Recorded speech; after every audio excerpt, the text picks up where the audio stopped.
फहराने के मामले में नया मोड़। एलजी ने आतिशी की जगह कैलाश गहलोत के नाम को मंजूरी दी। दिल्ली के गृह मंत्री हैं कैलाश गहलोत, केजरीवाल ने दिया था आतिशी का नाम। पूर्व डिप्टी सीएम मनीष सिसोदिया आज दिल्ली के लोगों से मिलने के लिए करेंगे पैदल मार्च। अगले साल की शुरुआत में होने वाली दिल्ली विधानसभा चुनावों की रणनीति पर आप के शीर्ष नेताओं के साथ बैठक की थी। असम में ट्रांसफर पोस्टिंग की प्रक्रिया पारदर्शी होगी। सीएम हेमंत ने कहा सरकारी ट्रांसफर और पोस्टिंग भ्रष्टाचार का एक बड़ा स्रोत है। इसे खत्म करने के लिए हमारी सरकार एक पोर्टल लाएगी जिसके जरिए कर्मचारी स्वयं अपना ट्रांसफर कर सकेंगे। वक्फ बिल को लेकर गठित जेपीसी के अध्यक्ष बने जगदंबिका पाल। लोकसभा स्पीकर ने नियुक्ति की। 31 सदस्यों की जेपीसी अगले संसद सत्र तक सौंपेगी अपनी रिपोर्ट। स्वतंत्रता दिवस से पहले चिनाब नदी पर दुनिया के सबसे ऊंचे रेलवे पुल पर निकाली गई तिरंगा रैली। 750 मीटर लंबे तिरंगे के साथ ये रैली निकाली गई। बड़ी संख्या में स्कूली छात्र तिरंगा रैली का हिस्सा बने। दिल्ली में स्वतंत्रता दिवस समारोह से पहले सुरक्षा कड़ी की गई, जहां सरोजनी नगर मार्केट में बढ़ाई गई सुरक्षा व्यवस्था। जम्मू के अखनूर में 15 अगस्त के मद्देनजर सुरक्षा को लेकर अलर्ट। बीएसएफ की महिला जवानों ने बॉर्डर पर मोर्चा संभाला। लखनऊ में स्वतंत्रता दिवस के मौके पर तिरंगा रोशनी से सराबोर। यूपी विधानसभा 4 बाग रेलवे स्टेशन भी तिरंगे की रोशनी से रंगा नजर आया। जम्मू कश्मीर के अनंतनाग में मार्तंड सूर्य मंदिर पहली बार तिरंगे से जगमग हुआ। 78वें स्वतंत्रता दिवस के मौके पर तिरंगे की रोशनी में जगमग किया गया। 78वें स्वतंत्रता दिवस से पहले दिल्ली में राष्ट्रपति भवन और संसद भवन को रंग बिरंगी रोशनी से सजाया गया। वीडियो में दोनों भवन रात के अंधेरे में चमकते हुए नजर आ रहे हैं। स्वतंत्रता दिवस से पहले देश भर में निकाली जा रही है तिरंगा यात्रा। गुजरात के अहमदाबाद में अमित शाह तो लखनऊ में सीएम योगी ने निकाली तिरंगा रैली। देशभक्ति में डूबा पूरा देश। स्वतंत्रता दिवस का भव्य कार्यक्रम देखने भोपाल से दिल्ली के लिए रवाना हुए किसान। कृषि मंत्री शिवराज सिंह चौहान के निमंत्रण पर दिल्ली आ रहे किसान।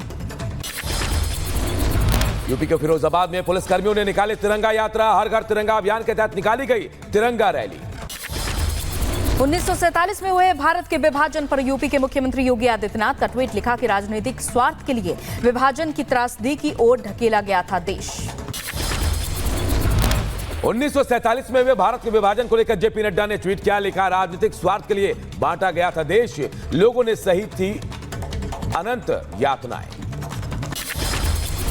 अगरतला रेलवे स्टेशन पर पकड़े गए 16 बांग्लादेशी नागरिक, जहां 13 पुरुष और 3 महिलाएं शामिल, गिरफ्तार किए गए लोगों में से 3 व्यक्तियों की पहचान अवैध गतिविधियों में शामिल होने के रूप में हुई थी। अयोध्या में चोरों का आतंक। रामपथ और भक्ति पथ पर लगी हजारों लाइटें चोरी हो गई। 50 लाख रुपए से ज्यादा थी कीमत। बदायूं में गुस्साए किसानों ने स्टेट हाईवे पर दौड़ाए सैकड़ों गौवंश की वजह से हाईवे हुआ जाम। थाने में अंदर गौवंश झुंड को पहुंचाना चाहते थे किसान। यूपी में नकल के खिलाफ बड़ा एक्शन। डीएलएड परीक्षा में नकल गिरोह पर शिकंजा। आजमगढ़ से पकड़े गए 12 नकल गिरोह सदस्य। छापेमारी में 18 लाख कैश बरामद। सेंटर का प्रिंसिपल भी पकड़ा गया। कन्नौज रेप कांड के आरोपी सपा नेता नवाब यादव की बढ़ेंगी मुश्किल। जहां मेडिकल रिपोर्ट में रेप की पुष्टि के बाद गंभीर धाराएं बढ़ाने के निर्देश मिले हैं। कन्नौज की पीड़िता का जिला कोर्ट में बयान दर्ज। मजिस्ट्रेट के सामने दर्ज कराया गया बयान। आज पॉक्सो कोर्ट में सुनवाई। मुख्य आरोपी नवाब सिंह के साथ अब पीड़िता की बुआ पर भी पुलिस का शिकंजा कस सकता है। बयान दर्ज कराने नहीं पहुंची थी पीड़िता की बुआ। पुलिस ने मुकदमा दर्ज कर बुआ की तलाश शुरू की। सपा पर सीएम योगी का बड़ा हमला। का साल 2017 के पहले चाचा और भतीजे में लगी थी वसूली करने की होड़। पिछले 7 साल में यूपी में सुशासन। केजरीवाल की जमानत पर आज सुनवाई। आज सीबीआई मामले में सुप्रीम कोर्ट में सुनवाई होगी। अगर सीबीआई मामले में केजरीवाल को जमानत मिल जाती है तो वो जेल से बाहर आ जाएंगे। पतंजलि भ्रामक विज्ञापन मामले में रामदेव और बालकृष्ण को बड़ी राहत। सुप्रीम कोर्ट ने स्वीकार किया माफीनामा। अवमानना मामले को बंद किया। यूपी के कुशीनगर में पुलिस और बदमाशों के बीच मुठभेड़ हो गई। मुठभेड़ में 25,000 का इनामी बदमाश गिरफ्तार हो गया। अवैध तमंचा, 3 जिंदा कारतूस और बाइक बरामद। यूपी के मथुरा में पुलिस और बदमाशों के बीच मुठभेड़। फायरिंग के दौरान 2 बदमाशों के पैर में गोली लगी। मौके से पुलिस ने बरामद किया सोने चांदी के आभूषण और जिंदा कारतूस। यूपी के बुलंदशहर में पुलिस और गौ तस्करों के बीच मुठभेड़ हो गई। जहां गोलीबारी के दौरान एक तस्कर के पैर में लगी गोली। दूसरे तस्कर ने खुद को किया सरेंडर। दिल्ली में नकली नोट बनाने वाले गिरोह का भंडाफोड़ मामले में पुलिस ने 2 लोगों को गिरफ्तार किया। आरोपियों के पास से नोट बनाने के उपकरण भी मिले। सोनभद्र में दबंगों के हौसले बुलंद, हाथ पैर बांधकर युवक की डंडों से पिटाई कर दी। युवक को कमरे में बंद कर मारने पीटने का वीडियो वायरल हो गया। कानपुर में जमीन विवाद में बुजुर्ग की बेरहमी से पिटाई, दबंगों ने डंडों और लात घूंसों से बुजुर्ग की पिटाई की। पुलिस पर दबंगों की गिरफ्तारी न करने का आरोप भी लगाया। मथुरा में वाहन चोर गिरोह का पुलिस ने भंडाफोड़ किया। चोरी की 25 बाइक बरामद कर ली है। फिलहाल पुलिस ने पकड़े गए शातिर वाहन चोर की जानकारी जुटा ली है। शाहजहांपुर में नाबालिग छात्रा से छेड़खानी करने वाला आरोपी गिरफ्तार, पुलिस ने मुकदमा दर्ज कर आरोपी को जेल भेजा। यूपी के सहारनपुर में पुलिस टीम पर जानलेवा हमला हो गया। दरोगा समेत 6 पुलिसकर्मी घायल हो गए। बदमाशों ने पुलिस की आंखों में मिर्च का पाउडर छोंककर साथी जावेद को झुरा लिया था। दिल्ली के आईजीआई एयरपोर्ट पर ड्रग्स की बड़ी खेप पकड़ी गई। कस्टम विभाग ने 14 करोड़ से ज्यादा का ड्रग्स बरामद किया। दुआ से आए एक तंजानियाई नागरिक को ड्रग्स के साथ पकड़ा गया।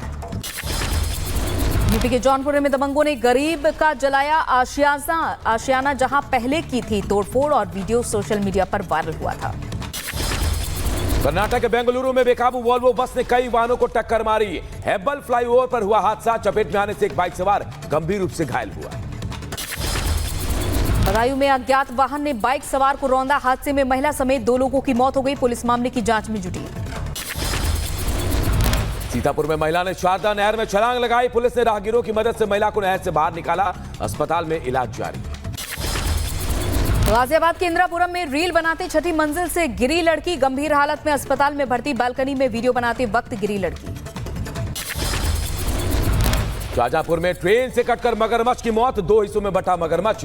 हादसे की तस्वीरें कैमरे में कैद हुई। वन विभाग ने शव को पोस्टमार्टम के लिए भेजा।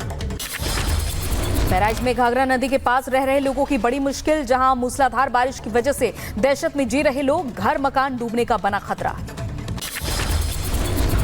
मूसलाधार बारिश और बाढ़ से देश के कई हिस्से बेहाल हो गए। केरल के वायनाड में सैलाब में फंसे जानवर, एनडीआरएफ के जवानों ने मुश्किल से रेस्क्यू किया। बाढ़ की वजह से कई शहर टापू बन गए। स्विट्जरलैंड में भारी बारिश के बाद बाढ़ ने मचाई तबाही। जिनेवा झील के तटों पर हुआ भारी नुकसान, पानी में डूबी नजर आई गाड़ियां। लीबिया में भारी बारिश से बाढ़ खनन शिविर को तबाह कर दिया गया है। बाढ़ के बीच फंसे लोग, पानी में बहता दिखा सामान। स्पेन में भारी बारिश के बाद बाढ़ ने बरपाया कहर, सड़कें बनी दरिया, पानी में डूबी नजर आई गाड़ियां, चारों तरफ दिखा पानी का सैलाब। जर्मनी के गेंडल्सहैम में बाढ़ का कहर, सड़कों पर भरा कई फीट पानी, राहगीरों को करना पड़ रहा परेशानियों का सामना। अमेरिका के ओरेगन जंगल में आग का तांडव देखने को मिला। आसमान में दिखा धुएं का गुबार, आग पर काबू पाने की कोशिशें जारी। बोस्नियाई राष्ट्रीय उद्यान के जंगलों में लगी आग बेकाबू, आग पर काबू पाने के लिए हेलीकॉप्टरों की मदद ली जा रही है। राहत बचाव में जुटी है टीम। रूस और यूक्रेन के बीच जंग जारी। यूक्रेनी सैनिकों ने रूस में घुसपैठ की, जहां यूक्रेनी सेना ने रूस की सेना पर हमला किया है। हमले की तस्वीरें सामने आई हैं। रूस ने यूक्रेन सेना पर बदले की कार्रवाई की। यूक्रेन के सैन्य ठिकानों पर एफपीवी ड्रोन से हमले किए गए। लेबनान ने इजराइल के खिलाफ तेज किए हमले, उत्तर की ओर दागे 2 दर्जन से ज्यादा रॉकेट। आईडीएफ की तरफ से दी गई जानकारी। गाजा पट्टी से दागे गए रॉकेट पर इजरायली सेना का दावा, रॉकेट तेल अवीव के समुद्र में गिरा। धमाकों की आवाज सुनाई दी, लेकिन किसी के हताहत होने की खबर नहीं है। इजरायली सेना ने दक्षिणी लेबनान के रेशिश क्षेत्र में किया हमला। आईडीएफ का दावा, हिजबुल्लाह आतंकवादी संगठन के दक्षिणी मोर्चे पर 2 आतंकवादियों को मार गिराया गया। इजरायल ने लेबनान से गैलीम की ओर लॉन्च किए विस्फोटक। हिजबुल्लाह ड्रोन को रोका। अब तक करीब 7000 ड्रोन दाग चुका है हिजबुल्लाह। हमास के आतंकियों ने इजराइल पर दागे रॉकेट। हमास ने गाजा पट्टी से मध्य इजराइल पर 2 लंबी दूरी के रॉकेट दागने का फुटेज भी जारी किया। मिडिल ईस्ट में कभी भी हो सकता है जंग का आगाज। युद्ध टालने के लिए अमेरिका यूरोप के प्रस्ताव को ईरान ने खारिज किया। इजरायल में हमले को लेकर अलर्ट, वायुसेना ने जवानों की छुट्टियां की रद्द। अमेरिकी विदेश मंत्री एंटनी ब्लिंकन अपनी यात्रा की स्थगित। संभावित ईरानी जवाबी कार्रवाई के कारण यात्रा स्थगित की गई।